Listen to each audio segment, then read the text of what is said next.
दिलशाद निसार। और से हम लोगों ने कल जैनिज़्म शुरू करा था ना, और जैनिज़्म में हम लोगों ने मेटाफिजिक्स कवर कर लिया था और उनकी एपिस्टेमोलॉजी रह गई थी, यानी उनकी एपिस्टेमोलॉजी अभी हमें कवर करनी है और पीवाईक्यू की फिर हम देखेंगे कि उससे क्वेश्चन किस तरह का आता है ना। इनकी एपिस्टेमोलॉजी, जिस तरह से इनकी मेटाफिजिक्स काफ़ी रिलेटिव थी, काफ़ी अकोमोडेटिव थी, इनकी एपिस्टेमोलॉजी भी ऐसा ही है, वो काफ़ी रिलेटिव है। ये कभी भी एक्सक्लूसिव जजमेंट नहीं देते, ये कभी भी ये बात नहीं कहते कि जो मैं कह रहा हूँ वही एब्सोल्यूट ट्रूथ है।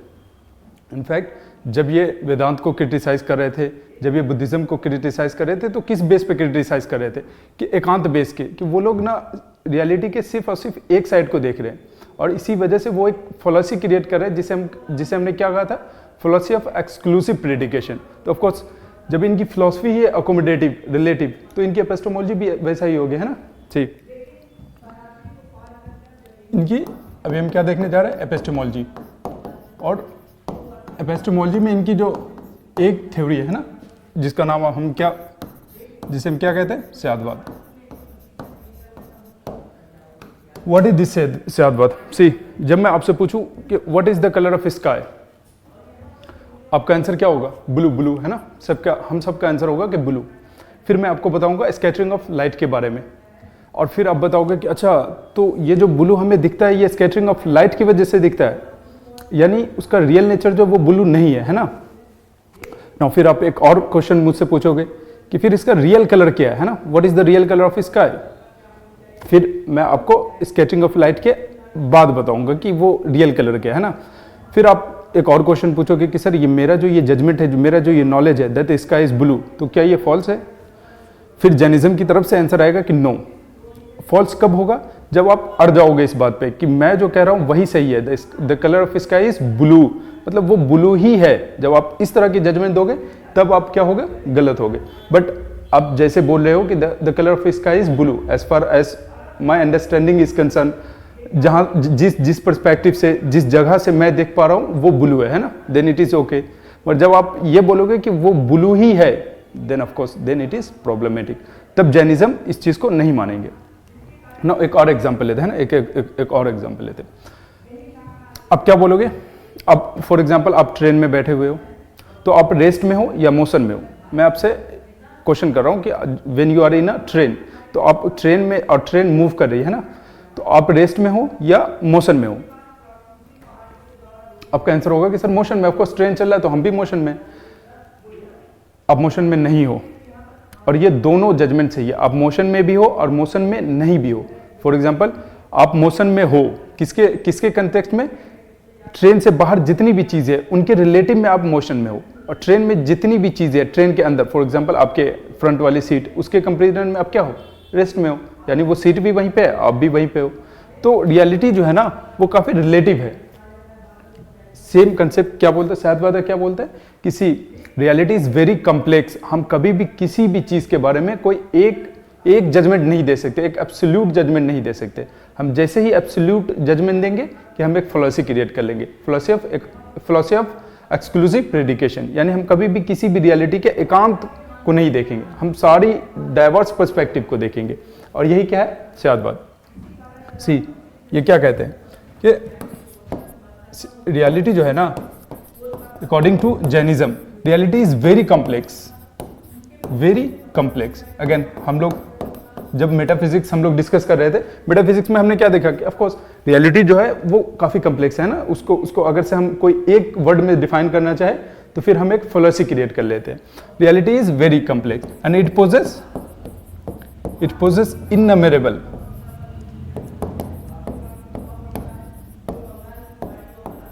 इननमरेबल कैरेक्टरिस्टिक। नाउ अब अगर से इसके पास बहुत सारी कैरेक्टरिस्टिक है और मैं सिर्फ एक कैरेक्टरिस्टिक को एब्सोल्यूट घोषित कर दूं कि यही है इसकी पहचान, तो ऑफ कोर्स मैं क्या कर रहा हूं, एक फॉलोसी क्रिएट कर रहा हूं। मैं इग्नोरेंट हूं, इससे ये भी तो पता चला जा रहा है ना कि मैं इग्नोरेंट हूं। फिर ये ठीक है, चलो ये तो समझ में आ गया। इसी में ये एक एग्जांपल देते हैं कि elephant, the maxim of blind man and elephant. हम लोगों ने कल जब मेटाफिजिक्स जब हम लोग डिस्कस कर रहे थे तब भी हम ये एग्जांपल देखे थे, और इनकी एपिस्टेमोलॉजी में भी ये चीजें एग्जांपल के तौर पे यूज की जाती है। सेम वही एग्जांपल कल वाला, कि एक गांव है जहां सारे के सारे लोग क्या है, अंधे है ना, कोई भी देख नहीं पाता है, यानी उनकी एक परसेप्शन जो एक सेंस ऑर्गन जो है वो कम है।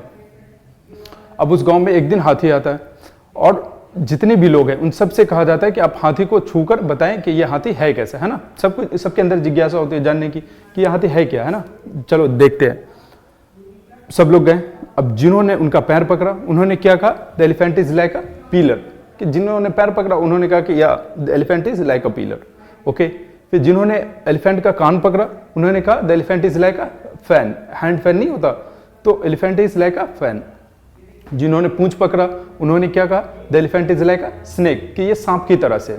जिन्होंने पेट पकड़ा उन्होंने कहा the elephant is like a wall. Now again, क्या वो लोग गलत हैं? द आंसर इज, क्या वो लोग गलत हैं? सी, वो लोग अपने पर्सपेक्टिव के हिसाब से सही है। अगर से वो लोग गलत कब होंगे, जब वो लोग अड़ जाएंगे इस चीज पर कि मैं जो कह रहा हूं वही सही है ना, कि मैं अगर the elephant is like a pillar और आप ये बात मानो, तब क्या होगा, तब वो गलत होंगे। मगर जब तक वो ये बोलते रहे कि या जितना मैं समझ पा रहा हूं या जो चीजें मैं ऑब्जर्व कर पा रहा हूं ये क्या है, ये एक पिलर की तरह, हाथी एक पिलर की तरह है, then of course it is okay कि हाँ ठीक है, आपके पर्सपेक्टिव के हिसाब से वो हाथी की तरह है। फिर कहा कि ठीक है, आप जो बता रहे हैं इसमें तो बहुत सारे कैरेक्टरिस्टिक है, तो फिर हम उसको बताएंगे कैसे, है ना। हम judgement, what should be our judgement to define that characteristic, है ना। आपने ये तो बता दिया शायदबाद के जरिए कि रियलिटी जो है वो काफी कम्प्लेक्स है और उसमें बहुत सारे गुण होते हैं ना, बहुत सारी क्वालिटीज होती हैं और बहुत सारे पर्सपेक्टिव होते हैं, बहुत सारे किसी भी चीज को देखने का बहुत सारा पर्सपेक्टिव होता है। फॉर एग्जाम्पल, मैं ये एक पेपर ले लूं और मैं आपसे पूछूं कि बताओ ये इस साइड कौन सा कलर है, आप क्या देख पा रहे हो? इट माइट बी पॉसिबल आप कहोगे कि ये व्हाइट है, मगर मैं बोलूंगा कि ये ब्लू है, क्योंकि मुझे इस साइड से ब्लू दिख रहा है, इस साइड से आपको व्हाइट दिख रहा है। ये सिर्फ और सिर्फ पर्सपेक्टिव का वो है। अगर से हम दोनों अड़ जाएं तो क्या होगा, हम दोनों सिर्फ रियलिटी के एक साइड को देख रहे हैं, जिसकी वजह से हम लोग आपस में भिड़ सकते हैं। जैन काफी इंक्लूसिव है, ये दोनों को मानते हैं कि ठीक है, आप जो कह रहे हैं आप अपने पॉइंट ऑफ व्यू से सही है, आप जिस जगह से देख रहे हैं आप सही है। मुझे भी यही बात बोलेंगे कि आप जिस जगह से देख रहे हैं आप भी सही हो, है ना। और वो दोनों को क्या करते हैं, अपने अंदर अकोमोडेट कर लेते हैं। इसीलिए ना इनकी फिलॉसफी को काफी टॉलरेंट कहा जाता है, कि ये काफी टॉलरेंस फिलॉसफी है। ये एक ऐसी फिलॉसफी है, सी, जो हम लोग गांधी को पढ़ते हैं। गांधी क्या करते हैं, गांधी बोलते हैं कि दुनिया की जितनी भी रिलीजन है ना वो सब सही है ना, और सब एक ही बात बताती है। गांधी के अंदर जो टॉलरेंस आई थी रिलीजन को लेकर, वो कहाँ से आई थी? ऑफ कोर्स जैनिज्म से। गांधी के ऊपर जैनिज्म की बहुत ज़्यादा इन्फ्लुएंस थी। जब वो अहिंसा की बात करते हैं, सत्य की बात करते हैं, तो ये सब कहाँ से आया? सेलिबेसी की बात करते हैं, सेलिबेसी की भी बात गांधी यहीं से लिए, है ना। अपनी ग्रह की बात करते हैं कि आप कोई भी वेल्थ कंसंट्रेट ना करें, गांधी ये सब इंस्पिरेशन कहाँ से लिए उन्होंने? जैनिज्म से। और जैनिज्म से ही इंस्पायर होकर जब आप मॉडर्न हिस्ट्री पढ़ोगे तो 1893 में क्या शिकागो में एक रिलीजियस कन्वेंशन हुआ था, वर्ल्ड रिलीजियस कन्वेंशन। वहां पर स्वामी विवेकानंद भी गए थे और वहां पे उन्होंने किसकी बात करी थी? यूनिवर्सल रिलीजन की, यूनिवर्सल ब्रदरहुड की, कि क्यों ना जितनी भी रिलीजन है उन सबसे अच्छी अच्छी चीजें निकाल कर और उसे कंबाइन कर लिया जाए और एक यूनिवर्सल रिलीजन बनाया जाए। सारे के सारे लोग कहाँ से इंस्पायर हुए थे? यहीं से, जैनिज्म से, है ना। जैनिज्म की फिलॉसफी से, जैनिज्म की मेटाफिजिक्स से भी और एपिस्टेमोलॉजी से। कि अब फॉर एग्जांपल कोई आके बोल रहा है कि नहीं गॉड इज वन, तो या इट इज ओके। कोई आके बोल रहा है गॉड इज मेनी, या इट इज ओके। आपके पर्सपेक्टिव से बहुत सारे हैं, इनके पर्सपेक्टिव से एक है, और हम दोनों को एकोमोडेट कर लेते हैं ना। इसी तरह से ये क्या बनते हैं? टॉलरेंट बनते हैं। बट अब ये जो भी रियलिटी है इनकी, तो उनको देने के लिए कोई एक थ्योरी तो देनी पड़ेगी ना, एक रूल बनाना पड़ेगा कि हाँ आप इसी रूल्स के जरिए रियलिटी को एक्सप्लेन करेंगे। इस रूल्स को आप जैसे ही वायलेट कर रहे हैं, यानी आप एक फॉलोसी क्रिएट कर रहे हैं। तो वो रूल्स कौन सा है? वो रूल्स है कौन सा? Saptabhangi nyaya. And the rule is सप्तभंगी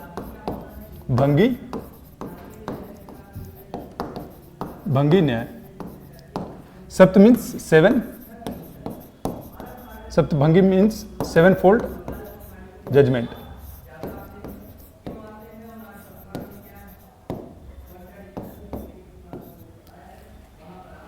or it is also known as 7 forms of judgment.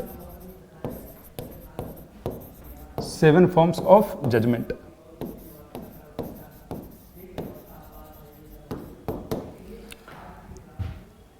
कि देखिए जो भी रियलिटी है ना उसको हम सिर्फ और सिर्फ 7 तरीके से ही बता सकते हैं, और इन 7 तरीके के अलावा हमने कोई भी मेथड अप्लाई किया तो हम एक फॉलोसी क्रिएट कर लेंगे। हम क्या किसके मानने वाले बन जाएंगे? एकांतवाद के, और हम हमेशा इग्नोरेंट ही रहेंगे। नाउ अगेन एक और क्वेश्चन अभी आ रहा होगा कि हमारा जो सॉल है, जो हमारी सॉल की जो इंट्रिंसिक क्वालिटी है वो क्या है? ओमनीसेंट का, ओमनीपोटेंट का। But we are in this empirical world. अभी हमारे क्या है? कर्म पार्टिकल की वजह से we are in bondage, that's why we can not comprehend all the qualities, है ना। इसी वजह से हम अभी इनका सहारा ले रहे हैं कि हम जितनी भी क्वालिटीज है उसको तो कभी भी नहीं समझ पाएंगे। Why? Because we are in bondage. अभी मेटाफिजिक्स से मैं एपिस्टेमोलॉजी को कनेक्ट कर रहा हूँ। बट ये 7 फॉर्म्स ऑफ जजमेंट है क्या? सी ये बताते हैं। पहला जो जजमेंट है ना वो है क्या? स्यात् आस्ति। स्यात् आस्ति मीन्स, सी नॉर्मली जब हम लॉजिकली देखते हैं ना तो जजमेंट जो होता है वो 2 ही तरीके का होता है कि या तो कोई चीज है यानी अफर्मेशन, या कोई चीज नहीं है यानी निगेशन, है ना। 2 ही चीज कि या तो ये एग्जिस्ट करता है या तो ये एग्जिस्ट नहीं करता, बस 2 ही होता है, ऐसा इसके अलावा तो कोई नहीं होता। जैन के हिसाब से ना जो जजमेंट है वो 7 तरीके के होते हैं। ये 2 मिलाकर, अफर्मेशन और नेगेशन, ये 2 मिलाकर भी कितने? 7 तरीके के होते हैं कि आप किसी भी चीज के बारे में, एग्जिस्टेंस के बारे में बात करोगे तो उसमें स्यात् लगाना जरूरी है। स्यात् मीन्स रिलेटिव। स्यात् को ना बहुत जगह पे मिस इंटरप्रेट करा जाता है। वेस्टर्न फिलोसफर इनको जब ट्रांसलेट करे तो उन्होंने स्यात् का मीनिंग निकाल दिया क्या? मैं भी। अब मैं भी से क्या हो जाएगा? ये एक स्केप्टिसिज्म की तरफ हमें लेके जाएगा कि ये एक ऐसी बात है जो श्योर नहीं है। बट जैनिज्म की जो फिलोसफी वो स्केप्टिसिज्म नहीं है, ये रिलेटिविटी की बात करते हैं। स्यात् मीन्स रिलेटिव, कि जहां से मैं देख रहा हूं स्काई जो है वो क्या है? ब्लू है। बट क्या वो रियल में ब्लू है? No, the answer is no. हो सकता हो मैं कहीं और से जाकर देखूं, मुझे स्काई रेड लगे, है ना। At the time of sunset हमें स्काई क्या लगता है? रेड लगता है। तो ये रिलेटिव की बात है कि हम किस टाइम पे देख रहे हैं, किस स्पेस से देख रहे हैं और कहां से देख रहे हैं और किस नजरिए से देख रहे हैं। एक और एग्जाम्पल ले दो। फॉर एग्जाम्पल, सूरज से रोशनी यहां आने में कितने मिनट लगते हैं? 8 मिनट, है ना। 8 मिनट लगता है। इसका मतलब क्या है कि अगर से सूरज पे कोई भी इंसिडेंट, सन पे कोई भी इंसिडेंट हुआ तो हमें कितने देर के बाद पता चलेगा? 8 मिनट के बाद। मगर हमें जिस वक्त पता चलेगा हम क्या डिफाइन करेंगे कि सूरज में अभी ये हलचल हुई है, ये इंसिडेंट अभी हुआ है, यानी हम 8 मिनट बाद डिफाइन करें और हम क्या क्लेम करें कि ये चीज अभी हुई है, ये इंसिडेंट अभी हुई है, जबकि ये इंसिडेंट 8 मिनट पहले हो चुकी है। और ऐसे बहुत सारे स्टार्स है जिसकी रोशनी यहाँ 500 साल में पहुंचती है। अब वहां कोई इंसिडेंट होगा तो हमें तो 500 साल बाद पता चलेगा और हम लोग क्या क्लेम करेंगे कि वो इंसिडेंट अभी हुई है। नो, क्या ये मेरा क्लेम गलत है? मेरा क्लेम मेरे रिलेटिव में सही है मगर उस चीज के रिलेटिव में मेरा क्लेम गलत है। सेम चीज कहते हैं ये स्याद्वाद। स्याद्वाद कहते हैं स्याद् आस्ति। स्याद् आस्ति मीन्स कि हाँ कोई चीज जो है वो मेरे रिलेटिव में कोई चीज एग्जिस्ट कर रहा है ना। For example this marker is real, यानी ये एग्जिस्ट कर रहा है। स्याद् आस्ति मीन्स कोई चीज रियल है और वो एग्जिस्ट कर रहा है। स्यात् मीन्स रिलेटिव, मेरे रिलेटिव, मेरे पर्सपेक्टिव के हिसाब से कोई चीज रियल है। दूसरा क्या है? स्यात् नास्ति मीन्स कि मेरे पर्सपेक्टिव से कोई चीज एग्जिस्ट नहीं कर रहा। फॉर एग्जाम्पल स्याद् आस्ति कि this marker is existent, but किसी और के कंपैरिजन से हो सकता हो कोई मुझसे बहुत ज्यादा दूर पे खड़ा हो तो उसे वो ये चीज परसीव नहीं कर सकता, तो उसके कंपैरिजन में ये चीज क्या है? नॉन एग्जिस्टेंट है। तो कोई चीज मेरे रिलेटिव है ना, जितनी भी चीज है इस दुनिया में वो क्या है? रिलेटिव है।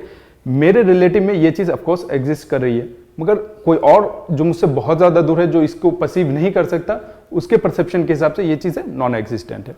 नो, फिर ये तीसरा बनाते हैं स्यात् आस्ति नास्ति। स्यात् आस्ति नास्ति कि कोई चीज एग्जिस्ट कर भी रही है और एग्जिस्ट नहीं भी कर रही है। अब ये कैसे हो सकता है कि या तो कोई चीज एग्जिस्ट कर सकता है या कोई चीज नहीं एग्जिस्ट कर सकता है? ये कैसे? फॉर एग्जांपल जब मैं आपसे पूछूं कि नेचर ऑफ वाटर, वाटर का जो इज वाटर वेट, मैं आपसे क्वेश्चन कर रहा हूं इज वाटर वेट, अब तो कह दोगे कि हाँ वेट है ना। बट क्वेश्चन अब ये समझते हैं। सी सेम चीज अगर से मुझसे पूछा जाए और मेरा हाथ ड्राई हुआ तो मैं क्या कहूंगा कि हाँ of course the water is wet. But same चीज हम मछली से पूछे तो मछली के लिए ये वाटर वेट है? ऑफ कोर्स वो वेट नहीं है। मछली के लिए क्या है? इट इज वो एक मीडियम है जो उसे मोशन में हेल्प कर रही है। तो रिलेटिव के वे में मेरे लिए ये क्या एग्जिस्ट कर रहा है, द वाटर इज वेट। मछली के लिए the water is not wet, यानी कोई चीज एग्जिस्ट कर रहा है और नहीं भी कर रहा है। सेम चीज दो पर्सपेक्टिव से हमें दो तरह का नॉलेज दे रहा है। अगेन इसको पोर्ट के एग्जांपल से भी समझ सकते हैं। फॉर एग्जांपल मैं बोल सकता हूं कि द पोर्ट इज रियल, है ना, कि पोर्ट इज रियल। कोई दूसरा आदमी बोलेगा ये पोर्ट कहाँ है, ये तो एक मिट्टी को हमने बस इकट्ठा कर दिया है, जिसे आप पोर्ट कह रहे हो। तो हम दोनों सही है ना, रिलेटिव। जैन फिलॉसफी काफी अकोमोडेटिव है, ये दोनों को अपने अंदर ले लेंगे कि आप भी सही हो, आप भी सही हो, आप अपने पॉइंट ऑफ व्यू से सही हो और आप अपने पॉइंट ऑफ व्यू से सही हो। यानी ये तीन फॉर्म ऑफ जजमेंट हो गया, है ना। चौथा क्या होता है, स्यात् अवक्तव्यम। स्यात् अवक्तव्यम।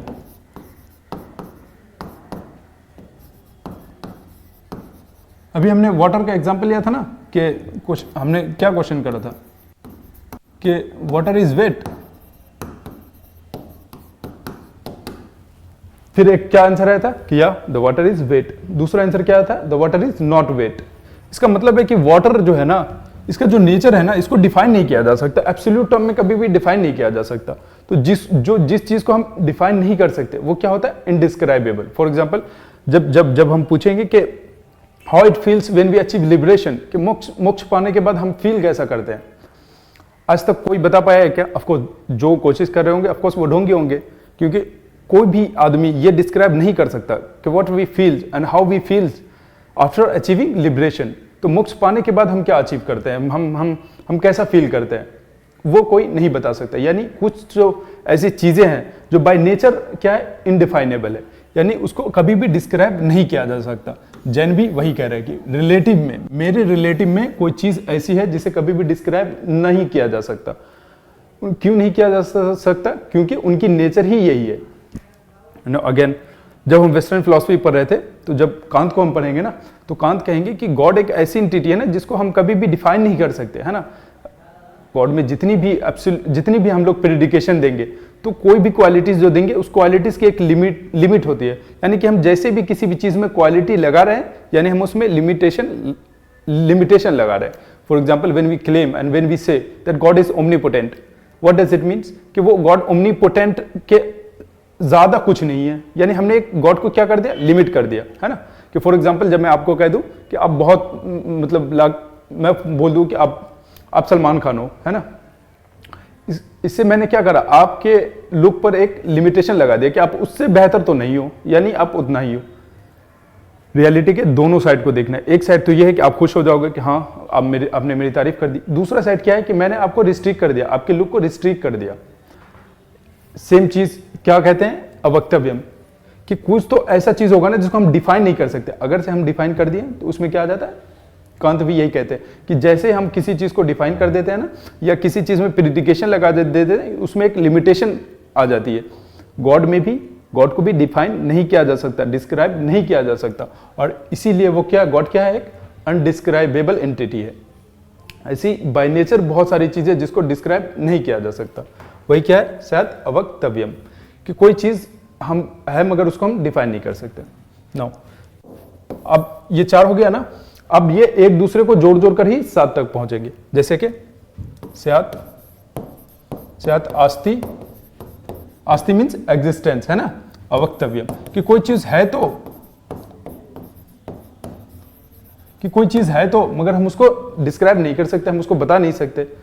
फॉर एग्जाम्पल कैसे फॉर एग्जाम्पल जब हम क्या बुद्ध से पूछते हैं कि जो निर्वाण के बाद सॉल कहां जाता है, जब हम लिबरेशन अचीव कर लेते हैं, जब हम बुद्धिज्म से क्वेश्चन पूछते हैं, मेटाफिजिकल क्वेश्चन पूछते हैं कि सॉल जब लिबरेशन अचीव कर लेता है तो फिर वो कहां जाता है ना। बुद्धा क्या बोलते हैं, बुद्धा स्माइल करते हैं और वो कुछ भी नहीं बोलते। फिर उनकी फिलॉसफी को जब हम लोग डिसिफर करते हैं तो उनसे क्या पता चलता है, वो एक दिए का एग्जाम्पल देते हैं कि जिस तरह से दिया बुझ जाती है, अब उसका फ्लेम न इधर जाता है न उधर जाता है, वो बस खत्म हो जाता है ना, वो बुझ जाता है, उसको बताया नहीं जा सकता। यानी कोई चीज एग्जिस्ट तो कर रहा है ना, लिबरेशन ऑफकोर्स मोक्ष अचीव तो एग्जिस्ट तो कर रहा है, मगर उसको हम डिस्क्राइब नहीं कर सकते। यानी कोई चीज है मगर वो अनडिस्क्राइबेबल है। ओके, नाउ फिर इसी, अब जैसे स्यात् आस्ति को जोड़ा है तो अब क्या किसे जोड़ेंगे, स्यात् नास्ति। स्यात् नास्ति यानी कोई चीज नहीं भी है और उसको हम डिस्क्राइब भी नहीं कर सकते।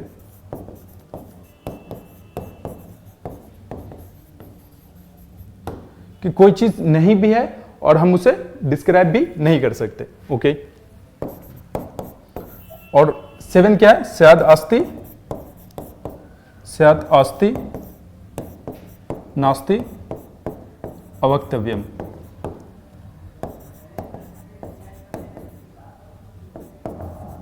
अवक्तव्यम, देखो कि कोई चीज है ना, है भी, वो एग्जिस्ट भी कर रहा है, वो एग्जिस्ट नहीं भी कर रहा है, और वो अनडिस्क्राइबेबल है। जैसे बहुत सारी इल्यूजन होती है, हमें लगता है कि वो रियल है, फिर हमें लगता है वो रियल नहीं है। अब वो जो कुछ भी है बाय नेचर वो क्या है? अनडिस्क्राइबेबल, उसे हम डिस्क्राइब ही नहीं कर सकते। तो उसे ही क्या कहते हैं? स्यात् आस्ति नास्ति अवक्तव्यम।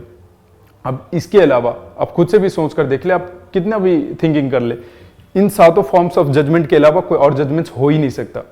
यानी जैनिज्म ने क्या करा कि जितने भी पर्सपेक्टिव हो सकते हैं, जितनी तरह की जजमेंट हो सकती है, उन्होंने क्या करा? खुद के अंदर ही अकोमोडेट कर लिया। अपने थ्योरी ऑफ स्यादवादा के थ्योरी में ही क्या दे दिया इन्होंने?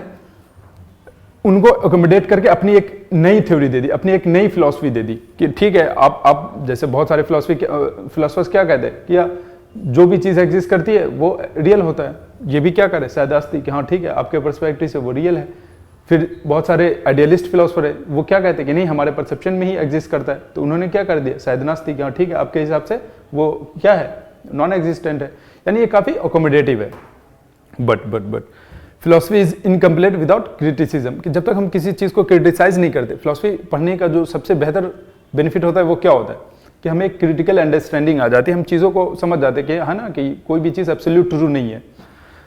तो अगेन इनकी भी जो थ्योरी है, ये खुद बोल रहे हैं कि क्या, कि हमारी थ्योरी जो है वो रिलेटिविटी की थ्योरी है।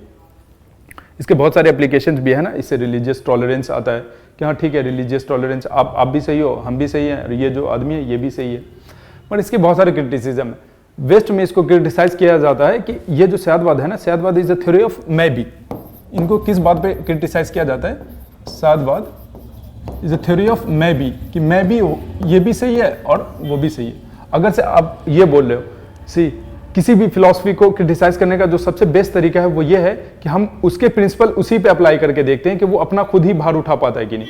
जब आप बोल रहे हो कि स्यादवाद किसकी थ्योरी है? मैं भी की, इसका मतलब है कि ये जो स्यादवाद है ये भी हो सकता हो कि सही हो या फिर गलत हो। यानी इन्होंने क्या कहा कि स्यादवाद है किसकी थ्योरी है? मैं भी और रिलेटिविटी की। तो फिर जब ये सारी चीजें रिलेटिव है तो आपकी थ्योरी भी तो रिलेटिव है ना, कि हाँ सही हो भी सकता है, सही ना भी हो सकता है। नो, अब इस पे ये अड़ भी तो सकते हैं ना कि नहीं, मैं जो बोल रहा हूँ ये सही है। तो जैसे ही ये अड़ गए कि नहीं, मैं जो बोल रहा हूँ वही सही है, यानी ये किसकी तरफ चले जाएंगे? एब्सोल्यूट जजमेंट की तरफ। और ये तो खुद ही एब्सोल्यूट को मना करते हैं ना। क्या बोलते हैं इनके हिसाब से? क्या? Absolute affirmation and absolute negation both are wrong according to Jainism. Absolute affirmation and absolute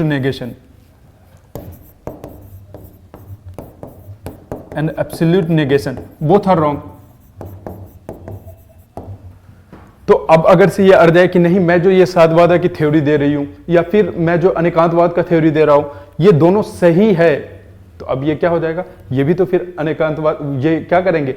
एकांतवाद वाली फिलॉसफी क्रिएट करेंगे, गलती करेंगे कि फिलॉसफी ऑफ एक्सक्लूसिव प्रेडिकेशन, यानी आप जो फिलॉसफी दे रहे हो आप खुद ही उस पर कंसिस्टेंट नहीं हो। और अगर से आप कंसिस्टेंट हो तो इसका मतलब है कि हम इसको ना भी माने तो कोई बड़ी बात नहीं है ना, कि आप फिर आपको मेरा कोई और बिलीफ हो तो आपको फिर मानना पड़ेगा, यानी मैं ये मानता हूं कि ये गलत है, आपको मानना पड़ेगा। इस तरह से इनको क्रिटिसाइज किया जाता है ना। नाउ हमने प्रॉमिस किया था कि इनका हम लोग PYQ देखेंगे। सी, इनका एक क्वेश्चन आया था 2021 में, कि पहले 2022 का क्वेश्चन देख लेते। How does Jaina view of karma bear upon their soteriology critically discuss, कि बस ये बता दीजिए कि उनकी जो जैनिज्म की जो थ्योरी है ना, थ्योरी ऑफ कर्म की, वो लिबरेशन से कैसे जुड़ी हुई है। क्या ये हम बता सकते हैं? ऑफ कोर्स बता सकते हैं। हमने क्या डिस्कस करा था कि कर्म जो है वो दो तरह के होते हैं, एक हार्मिंग एक नॉन हार्मिंग, यानी घातीय कर्म और अघातीय कर्म। और ये हार्मिंग जो है वो क्या करती है? डायरेक्टली हमारे सोल को इंपैक्ट करती है, जिससे कि हमारा परसेप्शन, हमारे सोल की 4 इंट्रिंसिक क्वालिटी थी ना, कि infinite knowledge, infinite power, infinite bliss, infinite faith. अब कर्म की वजह से हमारे ये चारों पावर क्या हो जाते हैं? वल्नरेबल हो जाते हैं, हिंड्रेंस पैदा हो जाती है इसमें, हम उसे कभी भी रियलाइज नहीं कर पाते। ये किस वजह से होता है? कर्म की वजह से। नाउ दूसरा टाइप ऑफ कर्म क्या है? नॉन हार्मिंग, यानी जो बॉडी को इम्पैक्ट करता है। उससे क्या होता है, उससे हमारा गोत्र डिसाइड होता है, उससे हमारी बॉडी डिसाइड होती है, उससे हमारी फीलिंग, प्रोडक्शन और स्टेटस डिसाइड होता है। अब जब तक हम ये कर्म को डिस्ट्रॉय नहीं करेंगे हम लिबरेशन नहीं पाएंगे। तो इस तरह से कर्म और लिबरेशन आपस में जुड़ी हुई है। फिर अब क्योंकि ये 10 मार्क्स में ही पूछा है ना, तो हमारे पास कितना वर्ड है, 150 वर्ड्स, और 150 वर्ड्स में आप बॉडी कितना का लिख सकते हो, मोस्टली आप 80 to 90 वर्ड्स, यानी आपके पास 30 to 40 वर्ड्स होने चाहिए कंक्लूजन के लिए और 20 to 30 वर्ड्स होने चाहिए इंट्रो के लिए। बस हो गया। फिर ये पूछा है, दूसरा क्वेश्चन है explain the way of 7 fold of judgement. बस यही पूछा है अभी जो हम पढ़े हैं ना, कि बस बता दीजिए कि 7 फॉर्म्स ऑफ जजमेंट है क्या। अब आपको सारों में क्या करना है, एक एग्जांपल ले लेना है पोर्ट का और उसी एग्जांपल को 7 फॉर्म्स ऑफ जजमेंट में यूज कर लेना है। हो गया। नाउ फिर 2020 का एक क्वेश्चन है कि examine the concept of karma according to Jainism, how does it bear upon. वही सेम 2022 का क्वेश्चन, यानी जो 2020 में क्वेश्चन पूछा गया था ना, सेम क्वेश्चन आया क्या 2022 में, कि भाई जैनिज्म के कर्म की थ्योरी को बता दीजिए और फिर ये बता दीजिए कि ये जो कर्मा की थ्योरी है वो लिबरेशन से कैसे जुड़ी हुई है। क्या ये हम कर सकते हैं? आसानी से कर सकते हैं। नाउ जाने से पहले एक चीज मैं कंपेयर करके बताना चाहूंगा, किसी जैनिज्म की जो मेटाफिजिक्स है और एपिस्टेमोलॉजी है, मेटाफिजिक्स और एपिस्टेमोलॉजी ये दोनों आपस में काफी जुड़े हुए हैं, काफी ऐसा कनेक्टेड है ना कि हम इसमें काफी डिफरेंशिएट नहीं कर पाते, और अगर से आप नए हो तो आप तो बिल्कुल भी नहीं कर पाओगे। तो इसमें कुछ ना मेजर डिस्टिंक्शन, एक लाइन है, बहुत पतली लाइन है जिसे हमें समझना पड़ेगा। अनेकांतवाद क्या है? अनेकांतवाद है एक मेटाफिजिकल थ्योरी जो क्या बताती है कि what is the nature of reality, कि रियलिटी है क्या। ओके। फिर एपिस्टेमोलॉजी में क्या है? स्यादवाद, यानी जो ये बताता है कि उस रियलिटी को हम जाने कैसे और किस तरह के जजमेंट हम पास करें, यानी रियलिटी क्या है, ये क्या है? अनेकांतवाद यानी मेटाफिजिक्स। उस रियलिटी को जाने कैसे, ये क्या है? ये एपिस्टेमोलॉजी यानी ऑफ कोर्स स्यादवाद। यही डिफरेंस है मेन दोनों में, यही डिफरेंस है, मेजर डिफरेंस यही है। Now that's all for today, thank you, जय हिंद।